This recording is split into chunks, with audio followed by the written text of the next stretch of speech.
ஜின் இனத்தில் உள்ள ஷைத்தான்கள், மனித இனத்தில் சில ஷைத்தான்கள், மனித இனத்திலே சில விரோதிகள் இருப்பாங்க, ஜின்களே சில விரோதிகள் இருப்பாங்க. அவங்களுடைய வேலை என்னன்னா யூஹி பஅதுஹும் இலா பஅதின் ஸுக்ருஃபல் கௌலி குரூரா. சிலருக்கு பொய்யான கவர்ச்சியான வார்த்தைகளை சொல்லி மக்களை ஏமாற்றுகின்ற விதத்திலே பேசுவார்கள். சில வார்த்தைகளை பேசுவாங்க மக்கள்கிட்ட வந்து, நம்மிடத்துல வந்து சொல்லுவாங்க.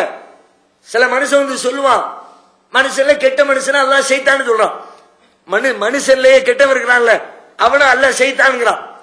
அந்த மாதிரி ஆட்கள் வந்து என்ன செய்வாங்கன்னா நம்மிடத்துல வந்து சொல்லுவாங்க, நல்ல புள்ள மாதிரி பேசுவாங்க, நமக்கு நன்மையை விரும்புறவங்க மாதிரி சில வார்த்தைகளை பயன்படுத்துவாங்க.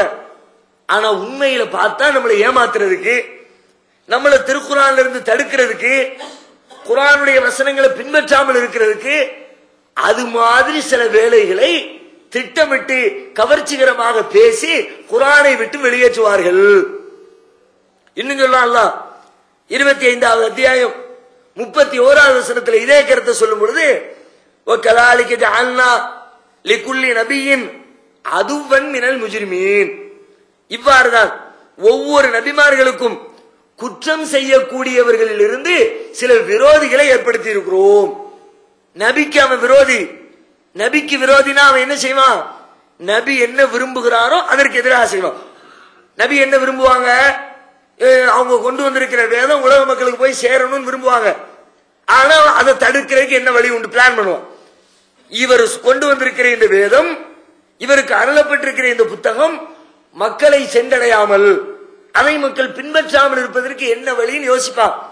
யோசித்து அதை பூரா மக்கள் மத்தியில வந்து வேற விதமாக ஒரு கவர்ச்சிகரமான வார்த்தைகளை பேசி நல்லது சொல்ற மாதிரி சொல்லி நம்மை அவர்கள் வழிகெடுப்பார்கள். அதை மறுமை நாளை பத்தி சொல்றாங்க. திருமறை குர்ஆன்ல சொல்லி காட்டுறான். 25வது அத்தியாயம் 30வது வசனத்துல சொல்றான், வகால ரசூல், இறை தூதர்கள் வந்து சொல்வார்களாம், யா ரப்பி இன்ன கௌமி இத்தகது ஹாதல் குர்ஆன மஹ்ஜூரா. இறைவா, என் இறைவா, என்னுடைய சமுதாயம் இந்த குர்ஆனை புறக்கணிக்கப்பட்டதாக ஆக்கி கொண்டார்கள். குர்ஆனை உங்களுக்கு நான் கொடுத்தேன், நீ அருளிய வேதத்தை உங்களுக்கு நான் ஒப்படைச்சேன், ஆனா அவங்க அதை தூக்கி தூர போட்டுவிட்டு புறக்கணிச்சுட்டாங்க. அவங்க குர்ஆனை படிக்கல, குர்ஆனை சிந்திக்கல, குர்ஆன்ல இருந்து நேர்வழி பெறல, குர்ஆனை பிறருக்கு எச்சரிக்கை செய்யல, குர்ஆனை தங்களுடைய வாழ்க்கையில கடைபிடிக்கல, குர்ஆனை அவர்கள் புறக்கணித்து விட்டார்கள். எதனால் புறக்கணிக்கிறாங்க? சில பேருடைய இந்த திட்டமிட்ட சதியினால், சில பேர் செய்யக்கூடிய இந்த சதி வேலைகளினால் நம்மையும் அறியாமல் அல்லாஹ்வுடைய வேதமாகிய திருமறை குர்ஆனை விட்டோம் நாம் புறக்கணிக்கப்பட்டு விட்டோம், ஒதுக்கப்பட்டு விட்டோம். அது என்ன, அது யாரு? பல விதத்தில் இருப்பாங்க அந்த சதிகாரர்கள். குர்ஆனை விட்டு நம்மளை தடுக்க நினைச்ச அந்த சதிகாரர்கள் சில பேர் வெளிப்படையா தெரியக்கூடிய எதிரிகள் இருப்பாங்க. அவங்கள பத்தி பிரச்சனை இல்லை. சில பேர் வந்து சொல்ல குர்ஆனை ஃபாலோ பண்ணாதன்னு தெளிவா டிக்ளேர் பண்ணுவான். அது மாதிரி ஆட்களை பார்த்த உடனே நமக்கு பளிச்சுன்னு தெரிஞ்சிடும், ஆஹா இவன் இஸ்லாத்துக்கு விரோதி, இவன் முஸ்லீம் இல்ல, நல்ல எண்ணம் உள்ளவன் இல்ல, இவன் சொல்றதை கேட்க கூடாதுன்னு ஓரம் கட்டிடுவோம். இன்னும் சில பேர் வருவாங்க, முஸ்லீம்களாக வருவார்கள், தம்மை முஸ்லீம் என்று அடையாளப்படுத்திக் கொள்வார்கள்.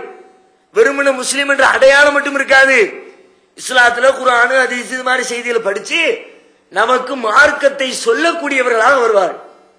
மார்க்கம் இப்படித்தான் சொல்லுகிறது என்று தப்பான விஷயத்தை நமக்கு சொல்லுவாங்க. குர்ஆன் பக்கம் போக விடாம இருக்கிறதுக்கு என்ன சொல்லணுமோ அதை குர்ஆனை பயன்படுத்தியே சொல்லுவாங்க. குர்ஆன் இப்படித்தான்பா இருக்குது, ஹதீஸ்ல இப்படித்தான்பா இருக்குது, நாம அவர் சொல்றதை கேட்போம். குர்ஆன் அப்படி சொல்லி இருக்காது, குர்ஆன் சொல்றதை விட்டுருவோம். குர்ஆன் சொல்றதை விட்டுட்டு நமக்கு யார் மார்க்கத்தை சொல்லி தர்றாங்களோ, அறிஞர்களாக வருபவர்கள், மார்க்க போதகர்களாக வருபவர்கள், மார்க்கத்தை நமக்கு விளக்கி தரக்கூடிய இடத்தில் இருக்கிறவங்க, அவங்க என்னத்தை சொல்றாங்களோ அதை ஃபாலோ பண்ண ஆரம்பிச்சிருவோம். எல்லா நபிமார்களுடைய வரலாற்றையும் நடந்திருக்கு. யூதர்களை பத்தி அல்லாஹ் சொல்றான். யூத சமுதாயத்தில் ஒரு சின்ன குரூப், யூதர்களுக்கு அல்லாஹ் வேதத்தை கொடுத்துட்டான்.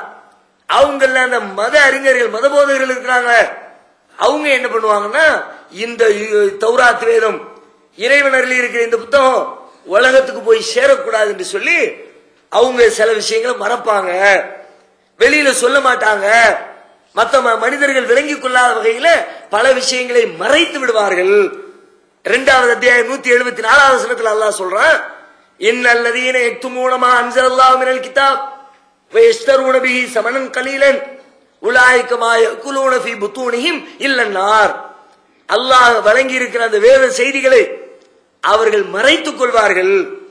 யஷ்தரூன பிஹி ஸமனன் கலீலா, அற்பமான விலைக்கு காசு பணத்தை வாங்கிக்கிட்டு சட்டத்தை மாத்தி சொல்லிவிடுவாங்க. யாராவது ஒரு பெரிய பணக்காரன் தப்பு செஞ்சு விட்டான், செஞ்ச உடனே தப்புக்கு இந்த தண்டனை இருக்கும். ஆள்கிட்ட கொஞ்சம் கமிஷன் வாங்கிக்கிட்டு அப்படிலாம் தண்டனை இல்லப்ப, வேதத்தில் அப்படி இல்ல என்று அவர்கள் மக்களுக்கு உண்மையை மறைப்பார்கள். மக்கள் அப்படி வேதத்தை விட்டு தூரமாக்குறாங்க அல்லாஹ் சொல்றான். அதே மாதிரி 2வது அத்தியாயம் 146வது வசனத்தில் அல்லாஹ் சொல்றான், அல்லதீன ஆத்தைனாஹுமுல் கிதாப் யாரிஃபூனஹு கமா யாரிஃபூன அப்னாஹும். நாம யாருக்கு இந்த வேதத்தை கொடுத்தோமோ அவர்கள் இந்த இறை தூதரை நபிகள் நாயகம் ஸல்லல்லாஹு அலைஹி வஸல்லம் அவங்கள தாம் பெத்த பிள்ளையை எப்படி தெரிஞ்சுக்குவாங்களோ அது மாதிரி பளிச்சுன்னு தெரியுது அவங்களுக்கு. இருந்தாலும் வைன்ன ஃபரீகம் மின்ஹும் லயக்துமூனல் ஹக்க வஹும் யஅலமூன், அவர்கள் ஒரு சாரார் சத்தியத்தை மறைக்கிறார்கள், தெரிந்து கொண்டே மறைக்கிறார். இவர்தான் இறை தூதர்னு தெரியுது, ஆனா இவர்தான் இறை தூதர்னு சொல்லிவிட்டா நம்மளை விட்டு கூட்டம் போயிருமே, அவருக்கு பின்னாடி மக்கள் போயிருவாங்களே என்று சொல்லி அவர்கள் சத்தியத்தை மறைத்து வேதத்திலிருந்து மக்களை தூரப்படுத்தினார்கள். அதே மாதிரி இன்னும் சொல்றான் அல்லாஹ் 3வது அத்தியாயம் 78வது வசனத்துல சொல்றான், وَإِنَّ مِنْهُمْ لَفَرِيقًا يَلْوُونَ أَلْسِنَتَهُم بِالْكِتَابِ لِتَحْسَبُوهُ مِنَ الْكِتَابِ. அவர்கள் சில பேர் வேதத்தை வாசிக்கிறார்கள், வேதத்தில் இல்லாத ஒன்றை வேதத்தில் இருப்பதை போன்று வாசித்து காட்டுகிறார்கள், வேதத்தில் உள்ளதை சொல்லாமல் மறைக்கிறார்கள். அதே மாதிரி 4வது அத்தியாயம் 46வது வசனத்தில் அல்லாஹ் சொல்றான், லையம் பிஅல்சினதிஹிம் வ தஅனன் ஃபித்தீன். இந்த மார்க்கத்தை குறை கூறுவதற்காக தங்களின் நாவுகளை மாற்றி மாற்றி பேசுகிறார். மாற்றி மாற்றி அது இருக்குங்கிறத இல்லங்கிறது இருக்குங்கிறா. அவனுக்கு எது விருப்பமோ, அவர்கள் எதை சொல்ல நினைக்கிறார்களோ அதை வேதத்தின் பெயரால் சொன்னார்கள். இப்படித்தான் வேதம் சொல்கிறது, இப்படித்தான் இறைவன் சொல்லுகிறான். இறைவன் சொல்லாத விஷயங்களை இறைவன் சொன்னதாக சொல்லி இறைவனுடைய வேதத்தை விட்டு மக்களை தூரமாக்கினார்கள், யூதர்கள் தூரமாக்கினாங்க.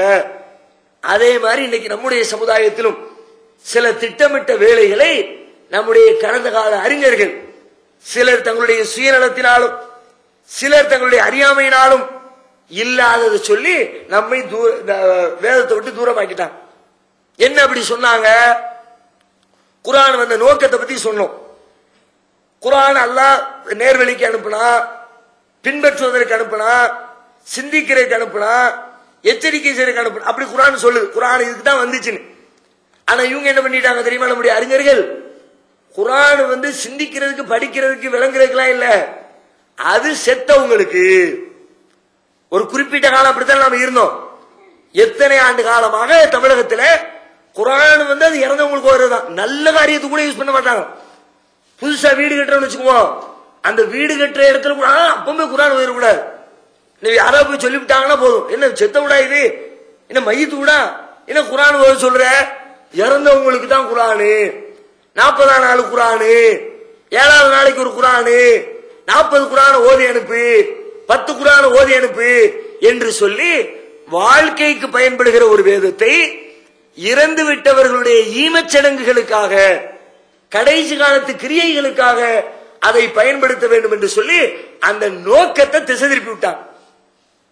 நோக்கத்தை மாத்திர முடிஞ்சு போச்ச. எப்போதுமே அப்படித்தான். நேரம் ஒரு என்ன நோக்கத்துக்காக வேண்டி வந்துச்சோ, ஒரு காரியத்தை செய்யறோமோ அந்த நோக்கத்துல ஒரு தப்பான எண்ணத்தை கலந்து விட்டாச்சுன்னா காரியத்தை க்ளோஸ் பண்ணிடும். ஒரு ஆள் டீ வாங்கி தர்றாரு, நம்ம வாங்கி குடிக்கணும்னு வச்சுக்குவோம். பக்கத்துல குடிச்சிட்டு போனவரோட நின்றுட்டு, பார்ட்டி எதுக்கு டீ வாங்கிச்சு தெரியும்ல, நாளைக்கு போக தெரியும், ஆட்டையை போடுறதுக்கு தான், 50 ரூபா கடன் கேட்பான் பாரு அப்படிங்கிறான் வச்சுக்குவோம்.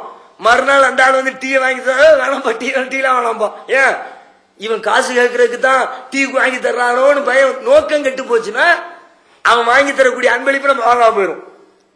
எந்த காரியத்தை நீங்க எடுத்துங்க, நோக்கத்தை மாத்திட்டா போகும். சிரிக்க வேண்டியவன் அடிப்பான், அடிக்க வேண்டியவன் சிரிப்பான். இதுக்கு தான் இவன் செஞ்சான். நல்ல காரியத்தை செஞ்சவன கெட்டதுக்கு செஞ்சான்னு சொல்லணும், கெட்டதுக்கு செஞ்ச ஒருத்தர் நல்லதுக்கு தான் செஞ்சு சொல்லணும். அப்போ அதனுடைய ரியாக்ஷன் வித்தியாசமா போயிடும். அப்படித்தான் ஒரு கணவன் மனைவி ஒரு வீட்டுல குடும்பத்துல இருந்திருக்க ஒரு நகைச்சுவை செய்தி சொல்லுவாங்க. புருஷன் பொண்டாட்டி மாமியார் எல்லாரும் வீட்டுல இருந்திருக்கிறாங்க. எப்போதும் போல வழக்கம் போல மாமியார் தொல்லை தாங்க முடியல. புருஷங்கார வீட்டுல இருக்கிற வரைக்கும் அம்மாக்காரி சும்மா இருக்கிறார். புருஷன் வீட்டை விட்டு போன உடனே மருமகளை போட்டு தேவையில்லாம பேசுறது, திட்டுறது, அடிக்கிறது, அதை செய் இதை செய்யுங்கிறது. இவளுக்கு ஒரே எரிச்சலாகிட்டே இருந்துச்சு. என்ன